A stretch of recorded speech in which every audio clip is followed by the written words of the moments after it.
Captain America. The official story is simple. The army built the perfect soldier. But if that were true, they would have picked the strongest man in the building. Instead, they handed the entire future of the war to the one recruit who kept failing the physical. And that choice makes no sense at all until you understand what the serum was actually designed to do. Steve Rogers got rejected over and over, his body slowly breaking down on him, and on paper, he was the worst candidate in the whole program. So why did the one man whose opinion actually mattered look at a room full of trained soldiers and choose the weakest person in it? Because Dr. Erskine wasn't measuring muscle. He understood something no one else in that lab did. His serum was never a strength formula. It was an amplifier. Whatever a man already carried inside him, it multiplied. Good would become great, but bad would become something you couldn't control. Hold on to that idea, because it comes back at the very end of this list, and it's darker than you'd expect. So they strap Steve into the chamber and send the serum into his muscles. Then comes the part nobody warned him about. The Vita rays flood his body all at once, and the pain hits instantly.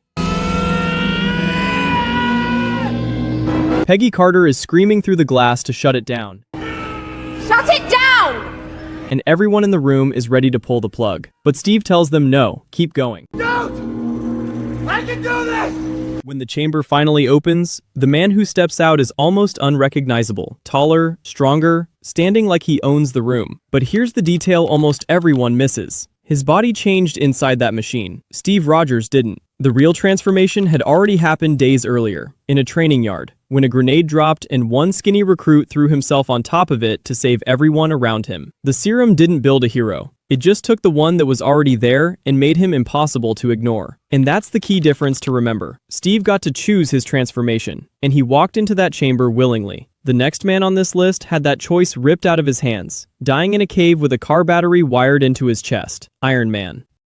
An entire billion-dollar universe was born in a dark cave, from nothing more than a car battery wired into a dying man's heart. There was no lab, no team, and no plan. And the man who built it was, at that point, the villain of his own story. Here's the part that should have killed Tony Stark, and very nearly did. He flies out to Afghanistan to show off his newest missile, and on the drive back, his convoy gets ambushed. But look closer at the bombs going off around him, because every one of them has his own name printed on the side. He's being killed by the weapons he built, and that's the detail that finally cracks him open. Shrapnel tears into his chest and starts crawling toward his heart. He wakes up a prisoner, wired to a battery and kept alive by a stranger named Yinsen, while his captors give him a single order: build us the missile. So Tony says yes, and then he lies. He builds a tiny arc reactor to hold the shrapnel back from his heart. And then, quietly, in a cave full of men who want him dead, he builds something they never see coming. A crude, heavy suit of armor, hammered together out of scrap metal. But when it's finally ready,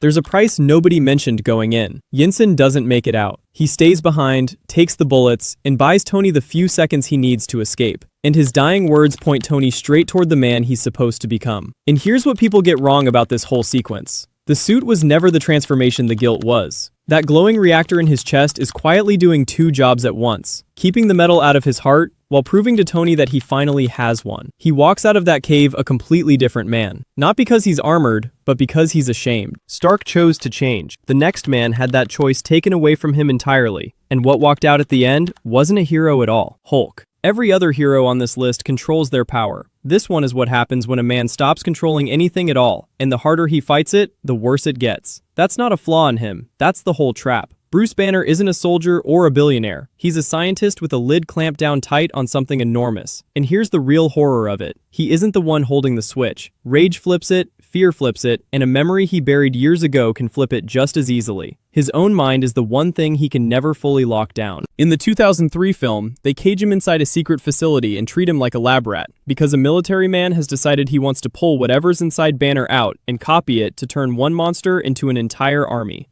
But there's a very good reason you don't go poking at the thing that becomes the Hulk, and they're all about to learn it the hard way. During the procedure, everything he spent his life burying starts clawing its way back up. The stress, the trauma, the pain he never faced, and within seconds, the man is simply gone. His body swells, his skin splits open green, his bones stretch, and whatever's left roars loud enough to shake the floor. Then, watch them try to stop it. Sticky foam, non-lethal rounds, sedatives, cutting the power, none of it does a thing. The Hulk tears through solid concrete like it's wet paper, and the whole base drops into a full evacuation with alarms screaming and soldiers scattering, until he smashes through the final gate and vanishes into the desert. Here's what makes this one so different from everything else on the list. It isn't really an origin story, it's a horror movie pure Jekyll and Hyde, the good man and the monster locked inside the same body. And the cruelest twist is buried right underneath it. His self-control is the Hulk's fuel, which means the more he holds back, the stronger the thing he's holding back becomes. So what happens when power on that scale lands on someone who never asked for any of it? Just an ordinary teenager on a school trip?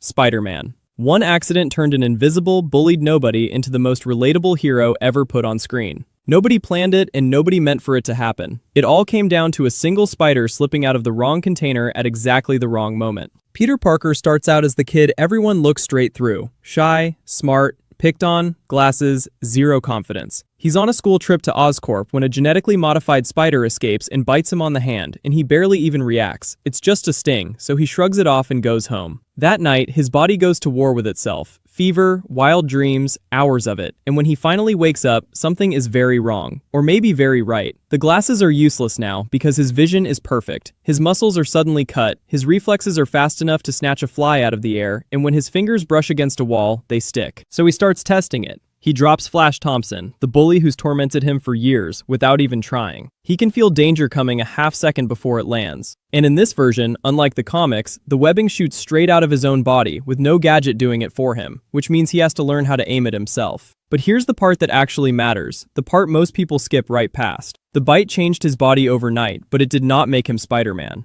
Because the very first thing Peter does with his new power is chase money and try to look cool, he's completely selfish with it. And then Uncle Ben dies, and 5 simple words turn a kid with abilities into an actual hero. With great power comes great responsibility. That's the entire secret of Spider-Man. The powers are a puberty metaphor, a body changing without asking permission, wrapped around a guilt that anyone alive has felt at some point. That's exactly why the character never gets old. That bite created a hero completely by accident. The next transformation was built on purpose, in a lab, on a man who actually volunteered for it. And what walked out was immortal, unrecognizable, and never stopped laughing. Deadpool. They promised him a cure. What they actually built was a torture chamber, and the man who walked out of it was immortal, and too disfigured to face the woman he loved. Wade Wilson starts out as a mercenary with a mouth that never quits, and, for the first time in his life, something real to lose. Her name is Vanessa, and right when things finally mean something to him, he gets the worst news there is. Terminal cancer, everywhere, and he's out of time. So a stranger slides up to him with an offer. A secret program that promises to fix him. Wade doesn't want Vanessa watching him rot away, so he slips out in the middle of the night and says yes, thinking he's signing up for medicine. But here's what they never tell him. The serum they inject switches on his dormant mutant genes, but only under one very specific condition: extreme, prolonged, physical agony. The mutation refuses to trigger unless the body is dragged right up to the edge of death. So that's exactly what they do to him. They lock Wade in a chamber and hurt him for days, starving his body of oxygen and pulling him back from the brink over and over. Because the closer he gets to dying, the better the odds that the mutation finally wakes up. And eventually, it does. A healing factor roars to life, burns the cancer clean out of him, and makes him almost impossible to kill. But it doesn't come for free, because it leaves his skin scarred and melted across his entire body. Now here's the contrast that says everything about this movie.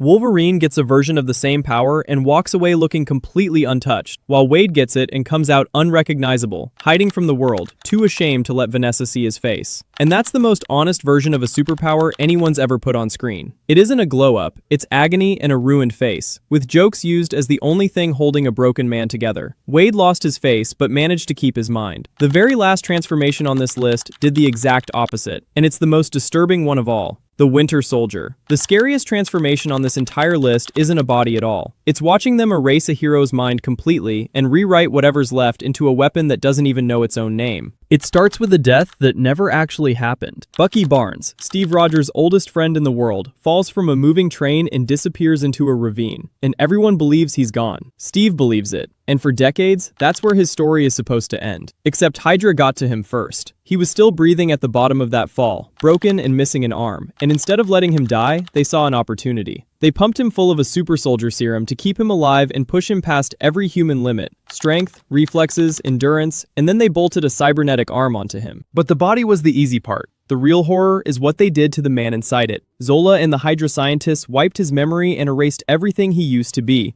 then buried him under trigger words so he'd obey without a single flicker of resistance. And every time he started to remember, every time the real Bucky began to surface, they simply reset him and wiped it all away again. Now think back to the very first hero on this list, and remember Erskine's rule: the serum only amplifies whatever is already inside a man. Steve Rogers took that exact science and became a symbol of everything good in the world, while Hydra took the same science and used it to hollow his best friend out into a killer. Two serums and two men sitting at opposite ends of one single experiment. And here's the part that truly haunts you afterward. They never actually killed Bucky Barnes. They just rode over him. Which means somewhere underneath all that programming, underneath the missing years and the trigger words, the man Steve grew up with was still in there the entire time, buried alive inside the weapon they built around him, screaming, with no way to make anyone hear it.